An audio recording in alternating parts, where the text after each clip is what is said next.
What's up, HyperFast Agent Nation? Today on the show, we've got an amazing guest. He started off his real estate career as a receptionist for a broker before joining a team and becoming an agent, and now has an amazing platform that delivers humor and entertainment to real estate agents through the Broke Agent platform. Welcome to the show, Eric Simon.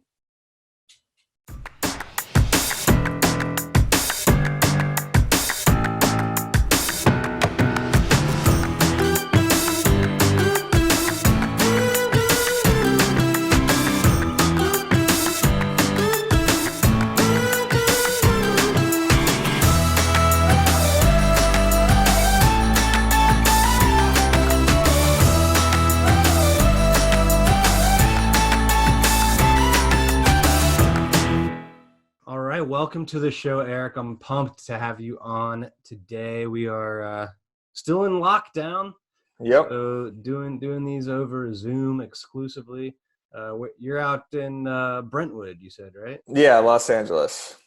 All right. Well, what an interesting time that I can be sitting here in South Florida, running my team up in the DC area, talking to you out on the West Coast, and yeah, it's kind of become the new norm for the time being, at least.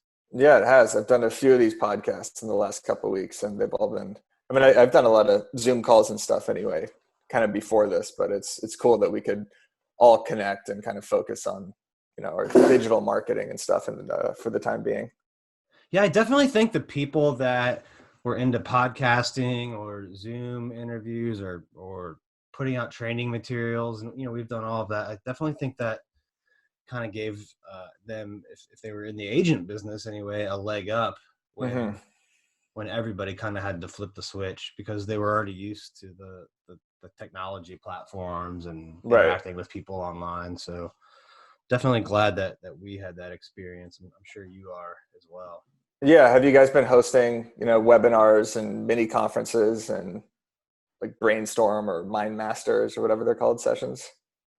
Yeah, well, for HyperFast Agent, we've been doing the podcast a year and a half, training for 2 years, and we've done webinars and digital summits and all that stuff. And we started converting a lot of our buyer business and seller business to that as well. So we're doing seminars, online, webinars for buyers and sellers, virtual appointments, like our phone calling team books the appointment, sends out a Zoom link to the buyer and the agent, and they get on Zoom and go over the buyer presentation and start the search that way. And cool. Yeah, still working pretty good, and we've done open houses virtually and all sorts of stuff. For those, are people sitting open houses for like 2 or 3 hours and doing lives and taking questions, or is it kind of a shorter time period? Because I've watched a couple on live, and I've seen them just be like 15, 20 minutes. But how is it out in your market? What have you guys been doing?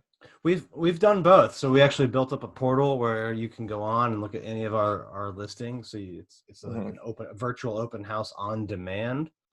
And then we've done live ones as well. And we operate in 3 different jurisdictions, DC, Maryland, Virginia, and they each have their own set of rules normally, and even now on what you can do for showings and whatnot. So in Virginia, we're still doing like physical open houses where it's like there's an open showing window where you can book an appointment and come. And so it's a little different than a normal open house, but then, so it's like a combination of the two with the ability to do a showing appointment after. But I watched sorry, go ahead. No, I think any of the methods of doing a virtual one kind of can work. You just got to experiment. And I was watching my business partner do one at his listing in Santa Monica last weekend, and he was asking me how to prepare for it and doing all of his Instagram posts and story previews and stuff. And the only person watching it when he did it was me. So it was kind of sad. I watched him for like 15, 20 minutes, kind of go through this entire pitch. And then he asked if anybody had any questions, and the only person was me. So I just was kind of like trolling him in the comments, but obviously you could save that to your story and kind of post that for later, but it's kind of an awkward experience. Yeah. I think, I would say to that, to kind of do them, that they could be evergreen, right? So Mm-hmm. so do them live if you get the audience, great. If not, like, make it evergreen, run ads to it, Mm-hmm.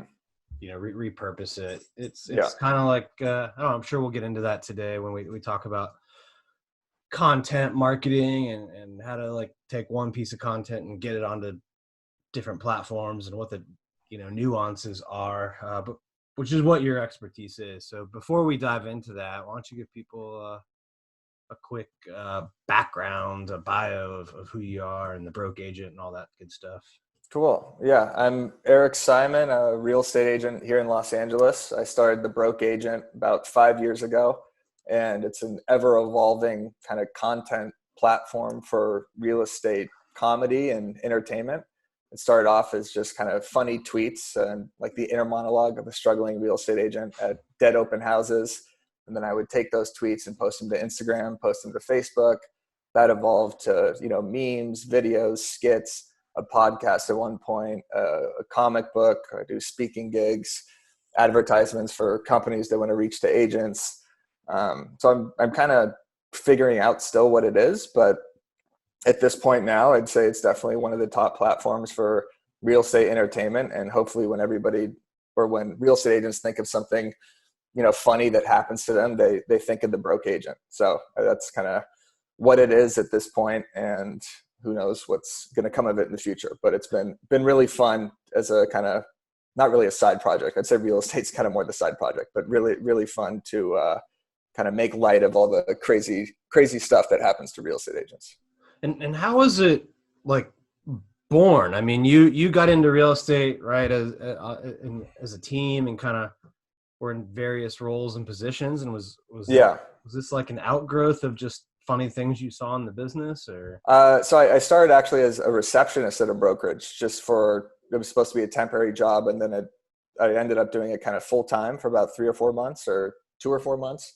And then I got hired as an assistant.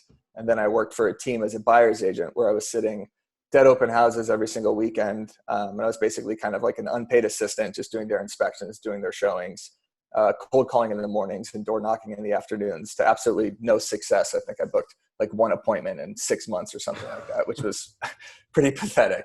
So it was born. I started with a friend of mine named Wes Pinkston, and he wanted to work on a website that was going to help real estate agents kind of build their personal websites and their property websites. And he wanted me to come on, like, on the marketing side. And I said, we should do a funny real estate blog. And then we completely scrapped that other idea and said, let's call it the Broke Agent. And then it just evolved from there, basically. And then now the Broke Agent, you're on like every platform, right? Now Yes. I see you retweets and regrams of a lot of your stuff, your memes. Cool. And do you still reach a lot of buyer and sellers through that platform, or No. is it's pretty much agents? Yeah, it's pretty much agents. Well, there's a lot of sales crossover and kind of entrepreneur crossover. Anyone that's bought or sold a home at some point, which is, pretty much anyone at some point, kind of relates with the humor, but the audience definitely focuses on real estate professionals and mostly residential agents. But I've had a lot of people tell me in different industries, and, old clients or current clients say that they enjoy the material as well because of their personal experiences, either with a real estate agent or buying or selling a home. So how much time now do you spend on the Broke Agent versus your real estate business? It switches all the time. Right now, I'd say it's like 90% Broke Agent stuff because we're in lockdown. When I'm doing actual real estate, it could be anywhere from 50-50 to it just changes depending on how busy I am. You could kind of see a relationship between how much content I'm pushing out and how busy I am. So if you see like a bunch of posts in one day, I'm probably just like sitting at home. And if you, or sitting like a dead open house or something like that. And if I ignore it or I'm not posting as much, I'm probably doing more real estate. But I get a lot of content from doing the real estate. So it's kind of like a relationship that they kind of work against each other and work for each other in the same way, if that makes sense. Yeah, no, working with buyers and sellers and just seeing agents in your office, that's that's kind of like your research and development for the Exactly.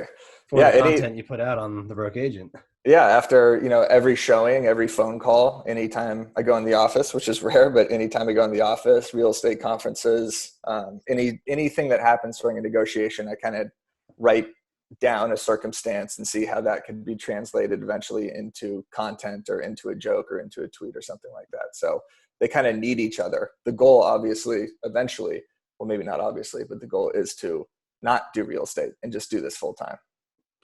What do you think are the biggest lessons that you could give right now to real estate agents when it comes to content marketing? Like, what are most of them doing that they shouldn't be doing, or not doing what they should be?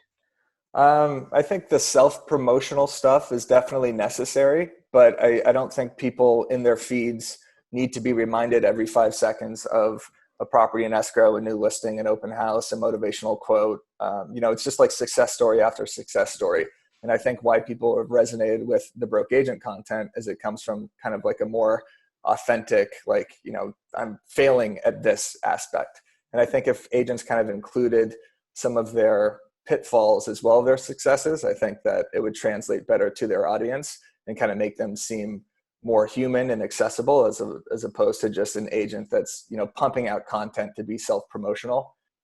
It's a weird line because you have to be promotional. You want to keep letting people know you're a real estate agent, but we have such a great opportunity to show people kind of like the behind the scenes aspect, whether it's through Instagram stories or Snapchat or, talking about something crazy that you saw at a showing. I think people would resonate with that a lot more than just the constant self-promotional stuff that we see. I agree that you have to make it more authentic than what most real estate agents end up doing. And I think like a really good kind of dummy test to that is, could you take your post and put it on someone else's page and like replace your name, and it and it's the same? Very true. Yes. And I think a lot of agents struggle with that. Yeah. I mean, for whatever reason. Yeah. Well, a lot of agents aren't content experts. A lot of agents also, the average age I think is 55 or something like that. Right. So a lot of agents didn't grow up with social media and are still kind of learning what works and are kind of getting these, templates or advice from their brokerage or just kind of replicating what they see from other real estate agents. And it's not easy for everybody to create their own content. So I think that there's kind of a disconnect from the people maybe who grew up with social media and kind of know what resonates more with the audience as opposed to people that are just pumping out the promotional stuff. Yeah, I agree to be more authentic. I think most people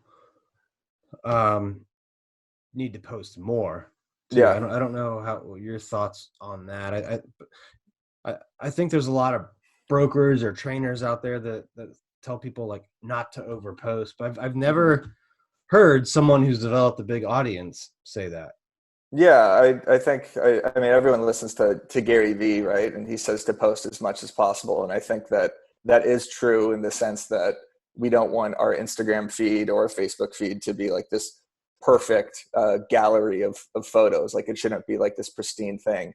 I think that people, I don't know if they necessarily want to see more, but a very small amount of your audience actually sees each post that comes out. I don't know what the exact percentage is. Maybe it's 10% or even less. So if I post something, I immediately think like, oh, every single one of my followers has seen that. So I can't like replicate that joke, or I don't want to post something that I've posted in the past, but like not everybody's seen everything. So I think more is better. I'd agree with that. Yeah. I think that point on how much of the people see it is important. Cause I think you said 10% or less. I would probably say like 5% or less, but Yeah. it's a small number. So even if you post the same thing multiple times, it's highly unlikely that people aren't seeing it 2 or 3 times. Right. Exactly. It's not easy. I mean, real estate gives so much content. I guess it is kind of easy to keep coming up with it. So I'm not replicating, similar concepts. But at the same time, I've been posting pretty much, 2 or 3 times a day for like 5 years. So there's bound to be some sort of replication, or, the same joke worded in a slightly different way, or the same photo used or something like that. And I haven't seen any pushback or anybody saying like, dude, you're just recycling old material. So just going to keep doing it as long as no one catches on that I'll do that occasionally. Yeah. So if people need to post more and post more authentically, what other do's or don'ts do you have that you think people should take into consideration? For a specific platform, or for any of them, or I mean, we can get into each one specifically if you want as well. I guess don'ts. I mean, to each his own. I guess for politics, but as a real estate agent, you definitely don't want to alienate a large demographic of your audience. Possibly 50% of your audience. When I first started the broke agent, I wanted to do something called BA News, where I would also post about real estate news, and I was posting some stuff during the 2016 election that was just like stating facts about who realtors were supporting in it, and I showed no bias of my own. And the pushback was pretty bad. I got tons of unfollows, and people messaged me saying like, we don't want any politics in this. So I think that was kind of a good lesson early on to not really voice your opinion on that. Obviously, you want to show who you are, and people will relate with you, but you can do that through your other hobbies and sports and stuff like that. So the do's, I would say, would be to definitely kind of post more personal stuff as well, whether it's your family or a sports team you like, or hobbies, because I think that's kind of the clientele you want to get, are people that will relate with you and want to be in that mini relationship with you. Which platforms do you think are the most important right now for a real estate agent, or which platform is the most, your most favorite one to use? Instagram's been great just because it's obviously such a visual platform. For real estate agents, Instagram is perfect because you have the stories where you could, preview a home, where you could do your Instagram lives. Like there's just so many tools on that app, whether it's the votes in the Instagram story, like which house do you like better? There's just so many different ways to get engagement, or, swipe up for a free home estimate, something like that. Showing your property photos, showing previews to new houses. I think Instagram's perfect for real estate agents. I think TikTok's going to be really popular as well. It's definitely kind of right now for like, attractive like 18-year-olds. I don't know if you've been on the platform, but if you scroll through I signed up for it about a year ago, and then I posted like one random video that got like 900,000 views. Holy shit. It was like someone in our office making a drink. Uh-huh. And then for some reason I decided like, I'm not going to use this again. So you posted one video, went viral, and then you were over it? Or maybe a couple, I don't know. It might've been like number 4 or 5, but now I would maybe use it like once every like 3 or 4 months. And then the last, that kind of went on for about a year. And then now I post on it every day now, or maybe even a couple times a day. Oh, you do? Okay. Yeah, it's, and some days that nothing really happens with the videos. Other days, like, I've had some get over 100,000 in the last couple months. So what are you posting? Are you posting podcast clips or real estate related posts, or I'll do podcast clips sometimes, or a lot of times I'll do stuff like during my workouts, because I talk a lot about doing triathlons and Ironman races. So I do That's some cool. Of that stuff. Sometimes it's about buying and selling homes. It's I've done a couple of property tour ones. I've done some kind of funny real estate ones, and it's hard to predict what really works with that. And I don't know, it's kind of in this experimental stage, and I'm just working on experimenting right now with it. I have no idea what it'll become, or if it'll die or become bigger. I don't know. Yeah, I think it's a good kind of training tool for real estate agents, for the future of how content's going to be made. Whether Instagram kind of adapts the same filters or filming settings, or the way that you could edit music into everything. It's like perfect for house tours. It's perfect for doing little skits. It's perfect for doing updates. I just think that it's a really fun, addicting app that will eventually ageify, kind of like how Facebook started off for college kids, and then now everyone's grandparents on it. Instagram started off for kind of high school, college, and now everybody's on that as well. And maybe TikToks can go through that same process. So I think getting into it now is kind of like a good opportunity. As Gary Vee says, it's like getting real estate at a certain time period or something like that. Yeah, it's the video app on it, video editor, whatever you want to call it. It's much better than any other like social media video app. And I'm kind of surprised Instagram hasn't adapted more of it yet. Like they probably will. I mean, they basically blew Snapchat out of the water with Instagram stories. I mean, Snapchat had the filters, and Snapchat was kind of the place where you document everything and you could be more authentic and just kind of raw. And then Instagram just took it and has that exact same technology now. So now there's really not much of a use for Snapchat, especially for real estate agents and professionals, because you already have your built-in audience on Instagram, and you can connect that to your Facebook business page and everything. It's just kind of like an easier process. So I have a feeling that something like that will come down the road for Instagram. And whether you grow a following or not on TikTok, just using the app, consuming the content, and seeing how content is going to be produced and consumed in the future is probably going to be very beneficial for people.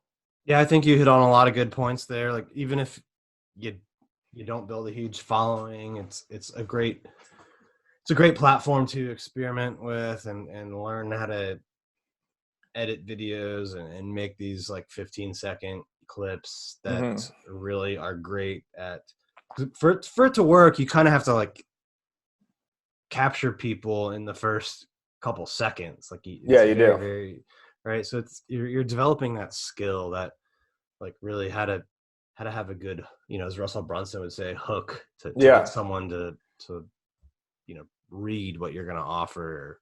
You have to have a good caption or teaser text. Otherwise people won't continue watching the video. But yeah, it's all about like lighting, and it feels super like cringe filming those videos. Like I was filming a couple by myself last night, like 10:30 at night in my office. And I just felt like such an idiot.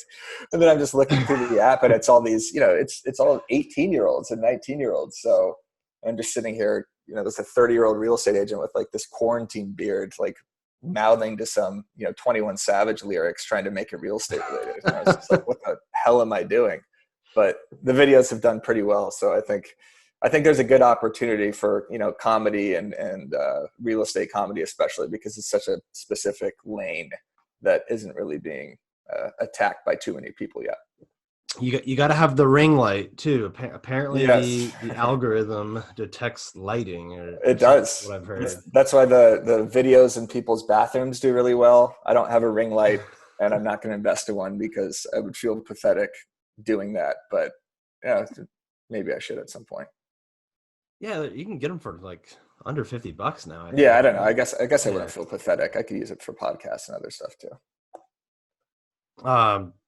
The other cool thing I like about that platform is that the content you make there seems to do well when you post it on some of the other platforms. Absolutely. Like when you put it back on Instagram as a story, it like fits perfectly into that story format. And I think more like the people that are on Instagram that aren't on TikTok are gonna like be more interested in it just because they see the little TikTok icon fluttering around. They're like, oh my god, this broke agent dude is he's hipper than I am because he's on TikTok. Like, what's this all about? Right? Yeah, or he's a huge loser because he's on TikTok. One of the others. But yeah, it does. When you film a TikTok and you post it, it downloads directly to your phone, and you could post it. It does fit perfectly for your story. And I think when people do see the TikTok content, whether it's on their story or in their actual feed, people are curious as to what are all these captions flying across? Why does it look so good? What's with the editing? Why are these, there's music being played to it. So people are starting to get used to seeing that. And then it's kind of like a direct pull to that app because they don't want to miss out on it. And you have to get real estate on every single app especially if you're a real estate agent, you got to have your name out there as much as possible. And these kids are going to buy houses at some point anyway. Right. So even if it's like a 5-year play or 6-year play or something like that, if you're like educating them or getting your brand out there, then that could work for you. Yeah, I agree. I mean, no matter what, if it pans out, it's a great 3 to 5 year play. If not, like you're building up all these skills that you can use on the existing platforms, the ones that have been around for a little bit longer. So we hit up Instagram and TikTok a lot. What about the older platforms? Which ones are you using, and what do you think agents should do there, or should they even still focus their attention on Twitter or LinkedIn or Facebook? Twitter, I don't know how effective Twitter is for real estate agents. For me, I kind of use Twitter as a dumping ground for my content, as kind of like a test platform, just because I feel like Instagram, even though I said it shouldn't be a gallery, is more of a gallery for like, this is my best content possible that I'm putting on there. So Twitter, I'll put up like a joke or a thought or something like that and kind of see how that performs.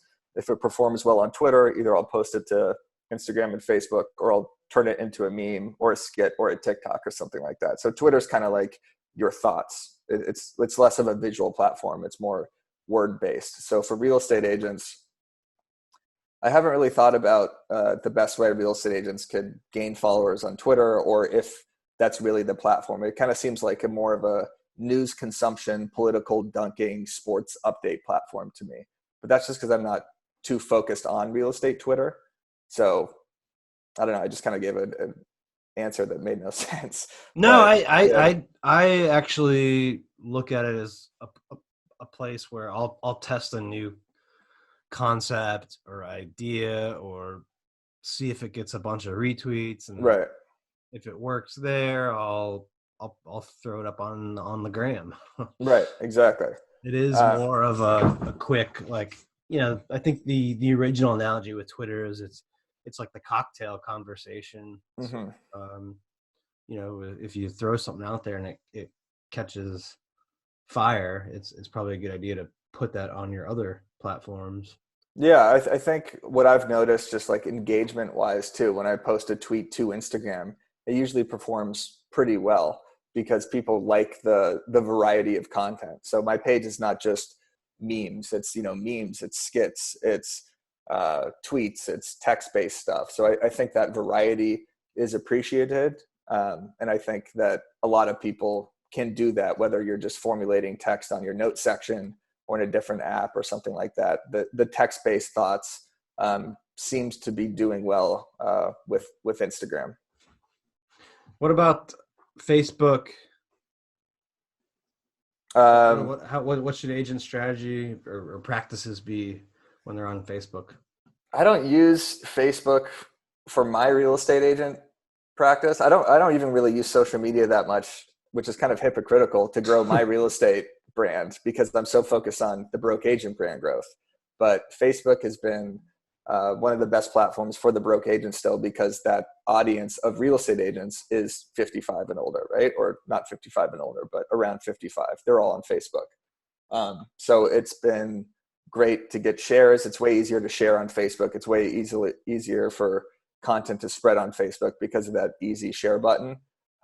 It's definitely more of kind of a safe zone. Like if I post something that's edgier on Facebook, I see a lot more negative feedback. People more emboldened on Facebook to post their comments than it seems like on Instagram.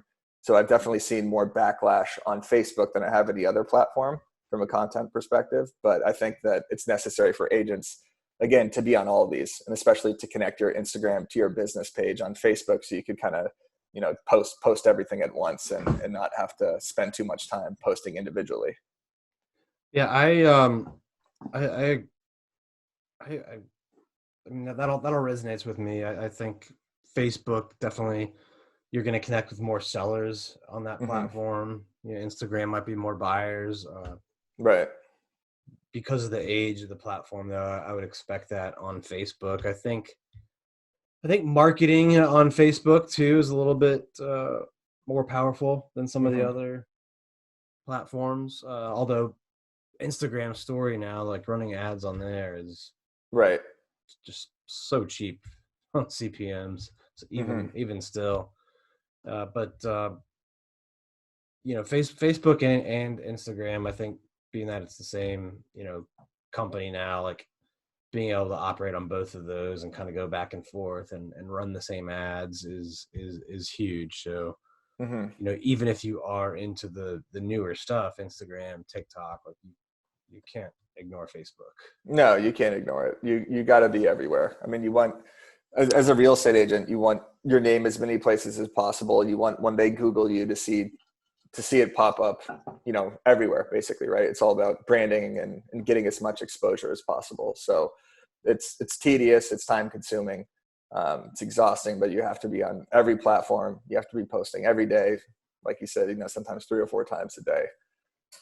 What about LinkedIn? What's your strategy or advice on that platform? 0. I have no strategy, no advice. I think I have a broke agent LinkedIn. I don't think I posted on it in 3 or 4 years.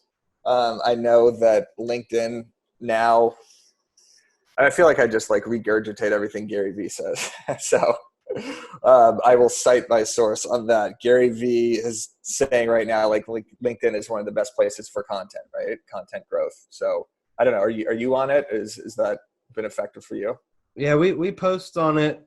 We treat it pretty much the same as we do Facebook in terms of frequency of post, and we try to make it a little bit more work oriented, since in theory it is work oriented. But the thing that we like about LinkedIn, that I'm sure you've heard Gary say, is the organic reach is, right now anyway, it's a lot higher than on Facebook.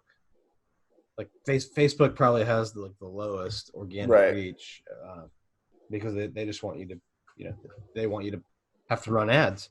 Yeah. So LinkedIn, you're gonna connect with people in a different way than Facebook and Instagram. But because of the organic reach, I think agents need to be on there and just figure out how to make it perhaps more professional than your Facebook post. That makes sense. Yeah, I'm sure if I was doing it for my real estate agent page, I would do it, but I just have so many places I'm posting with the broke agent already that I just feel like adding LinkedIn to it now at this point would just be exhausting, even though I probably should, because like you said, the organic reach is powerful there. But I think like just even taking on TikTok has been like just another burden in my head of something, like another app like pulling me to it, saying that I have to post on it. I have to post. I have to be there before anybody else is there. I have to get my content on this to reach Gen Z for content. So, maybe if real estate agent ends for me, then I'll pick up LinkedIn too. What about long form content? We've talked a lot about these platforms that are mostly short form, but what about YouTube, podcasts, blogs?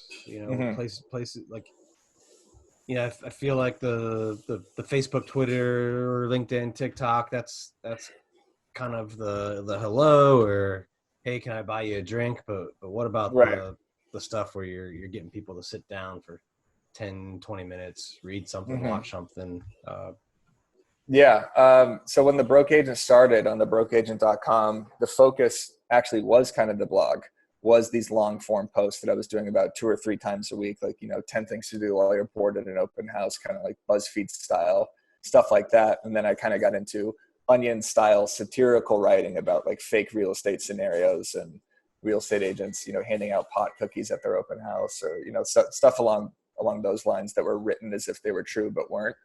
And then I just noticed that the effort that I was putting into those was not resulting in the return that a stupid Zillow meme was giving me. So I would work on a blog post for 3 or 4 hours, find all these pictures, post it and get like 2 or 3 shares. And then I would post, a Zestimate accurate joke and get like 100 retweets, or not 100 retweets, but like 100 shares or something like that. So it's just like, this is not necessarily worth it at this point. Also, I posted a picture a long time ago of a water bottle that was tracked by some copywriter that has been like trying to sue me for the last 3 years because it was their copyright image. It was like a master file image. And that was just like nauseating for me. And that kind of took the wind out of my sails. So just like finding pictures for blogs and making sure, you gave like proper credit and everything to it. This is all just from personal experience. So I think blogs are still useful. I like emails. I think having your email list and being able to go directly into someone's email and just kind of like have the long form content there. I think that's really effective. And then you could have, your sales pitch at the bottom, or not even, just like providing value or providing humor in people's inbox has been really good. And YouTube, I've been very inconsistent on. I've posted a few videos. I had some like vulgar rap videos back in the day that I did, and some other kind of like comedy sketches that I still think would do really well. I need more people. I need a team. I need a film crew. I need just more people that want to create real estate content. But I think YouTube's a great platform for real estate agents to talk about the market, or have, their own podcast, or, weekly updates or something like that, or just vlog style showing houses is interesting to everybody. So you could really just film something on your phone and post it to YouTube. Like, it's simple. Yeah. And then there's services out there now, Rev and other caption transcription services where you could film it on your phone and then strip the audio out, so you could have a podcast audio only one, video version, get it transcribed. Now you've got the transcript to turn it into a blog or a LinkedIn article. And we actually talked with Gary V about this in it's one of our first episodes. We had him on. I think it was actually episode 1 when we launched. Damn. But he talked it's a big guest. Yeah. It was the guest. Interesting story about how it came about. But anyone listening out there hasn't seen it, it's episode 1. The content pyramid is one of the things that we talked about, and Gary's got it on his blog, and it's the strategy of taking like a 20-minute, 10-minute, whatever, video interview and repurposing it into like multiple pieces of content. Are you doing stuff like that, or? Because I don't have much long form content, I'm not. I have done that with a few YouTube videos, and I've seen a lot of podcasters doing that. I think it's extremely effective, and it's definitely something everybody should do. If you're doing a property tour, you could break it down into 10 Instagram videos if you want. So it's definitely something everybody should be doing. I've been kind of posting content how I consume content, kind of maybe even from like a selfish standpoint, and that's why I've kind of disregarded the blogs and the YouTube videos, is because the YouTube videos that I'm watching, I'm just listening.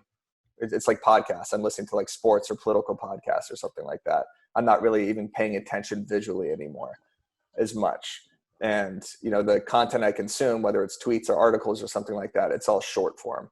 So that's why I am posting like that. I should be doing everything probably, but I'm not. Are you repurposing short form across multiple platforms? That you talked a little bit about it, so I think I know the answer with experimenting on Twitter. But okay, so the answer is yes. Like you'll take something if it works well on Instagram, you'll make it into a Facebook post, a tweet, vice versa. Yeah, I think kind of back to what I said at the beginning is it depends what type of joke it is. If it's a word joke that's just text based only, it'll be Twitter, and then I'll post that to Instagram. But if it's a funny meme that won't translate well to Twitter just because of how the picture is set up or something, maybe I won't post it. But I try to post the same piece of content to all three pretty much every day. But if there's something that is particularly edgy or that might like offend people on Facebook, then maybe I just won't post it to Facebook, because I just don't even want to deal with that backlash, I guess. Not that I'm really posting anything edgy. I mean, it's just like real estate jokes. I'm not like, yeah. All right. Before we wrap up, I want to give you a chance to do the HyperFast round. Are you ready? Uh-oh. Sure. Let's do it. It's just a couple rapid fire questions and answers. Okay. So short form content. Perfect. That's what I'm good at. All right. What is the biggest piece of advice you would give a real estate agent in the market today? Biggest piece of advice for a new real estate agent? Yeah, new real estate agent. Start on a team, probably, would be my advice. Being a solo agent at the beginning is really difficult. You're going to come across pretty much every experience is going to be an experience you've never had before. And having experience is the best thing in real estate. I still work with a partner that's, 15 years my senior and been in the business a long time because he's kind of like a mentor and just helps me through the process of something that I haven't come across before. Then I think you'll have more motivation and accountability working for a team. And then if you're, not doing, your lead generation sucks or something like that, then maybe you could sit your team's open houses or hopefully get leads and business, or at least get experience with showings and inspections and stuff through your team. All right. Start on a team. A lot of people say that one. So I just stole that from somebody else.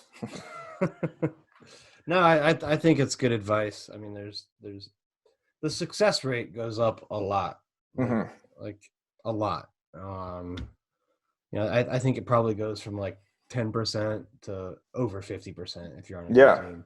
I mean, if you're by yourself and you got no leads in your pipeline or anything like that, you're just kind of like, what the hell am I doing? Like, I'm not making any money. I'm just, spending money on gas and like going to lunch and going into the office and making calls. But, the guy at Subway is making more than me. So not me, you know what I'm saying?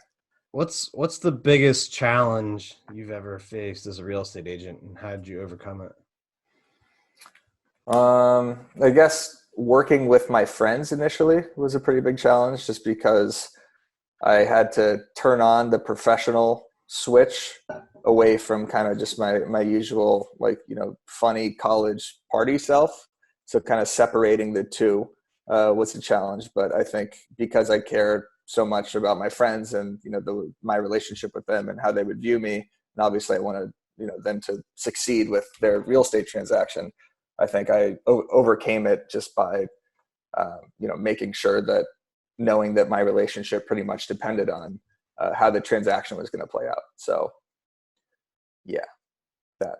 What's the biggest piece of advice you'd give to real estate agents right now on social media if they're not already producing a lot of content?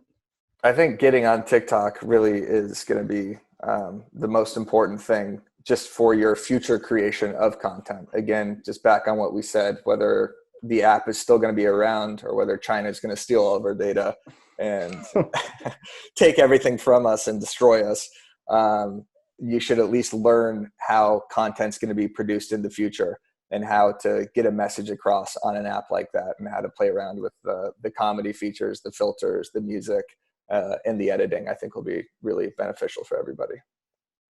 All right. Last one. Where do you see yourself in 5 years? Playing shortstop for the Yankees.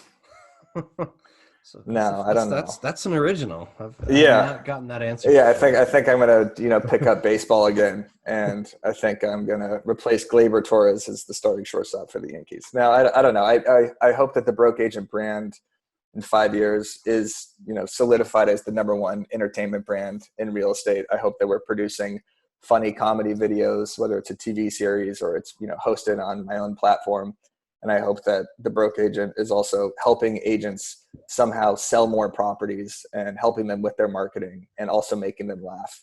And I hope that there are more people working with and for the Broke Agent, and I'm not the only one producing content. Like, I get submissions and DMs and stuff like that, but I would love someone else that has the same focus as me to create funny real estate content that isn't just like a real estate agent submitting something once every 3 months.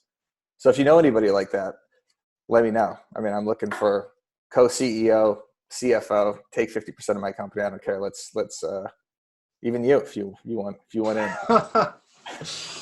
Maybe I've got like 100. Sounds like a yes right now, but okay. It's a strong consideration. I'll Okay. Oh, great. leave it Yeah, at that sounded real. that. No, I love the work you're doing. Thank you. Love the content you're putting out. So it was a pleasure having you on the show.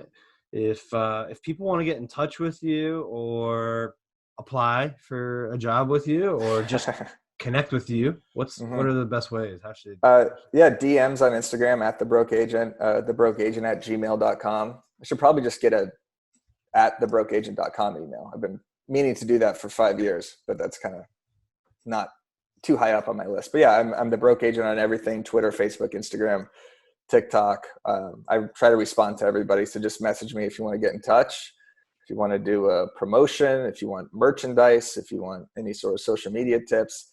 I'm also coming out with a real estate template platform for realtors to put their own branding on funny memes, funny questions, and stuff like that for social media. So a lot of agents that don't have the time to come up with content or don't know what content to post, that'll be coming out in the next couple of weeks. All right. Well, connect with Eric at The Broke Agent. Yes. On all platforms, and check out his stuff because it's pretty funny. Usually. Thank you. Oh, usually. Thank you. Strong ending. No, it's good. We've been following your stuff for a while, mostly on Instagram. I think is where I tend to see you. I've seen a few of the TikToks though. I think the one I can remember off the top of my head was you're kind of on the turntable, the model look where you. Oh yeah. That was like my first one. That one did pretty well actually. So check them out on TikTok, Instagram, all the platforms. Thanks again, Eric, and thank you, everyone, for tuning in, and hope to see you next time. Thank you for tuning in to this episode of the HyperFast Show. Subscribe to us if you want to make sure you get the latest and greatest HyperFast shows. And remember, we love reviews. Reviews help us bring better and better guests and improve our shows. So give us the good, the bad, and the ugly. We hope you enjoyed the show, and we will see you next time.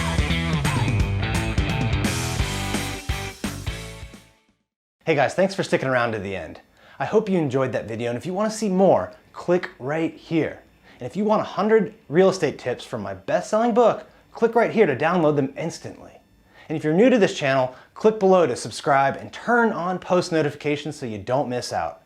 And leave some comments about what you think on the videos. I read them all each week, and I select winners to give out hats, shirts, coaching calls with me, and tickets to some of our events. I'll see you next time.